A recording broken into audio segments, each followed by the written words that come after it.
મનસુખ, કેમ મોઢું પડી ગયેલું છે? આમ પેટમાં કઈ કહેવાટ તો નથી ને? રેખા બેટા, મોટભાઈ, આ નાના મોઢે મોટી વાત કરું છું.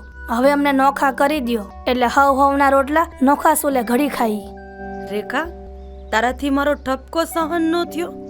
અરે તને તો ખબર છે કે સાચું તો હું તારા જેઠને કહી દઉં છું, પણ એકવાર કહી દીધા પછી મારા પેટમાં કઈ પાપ નથી રહેતું.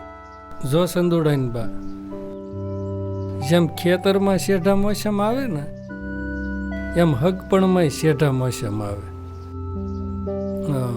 ભાઈઓને બાયુને મન ભરાઈ જાય ને પછી એનો રસ્તો લાગણીમાં આવીને નહીં, સમજણથી કાઢવાનો હોય.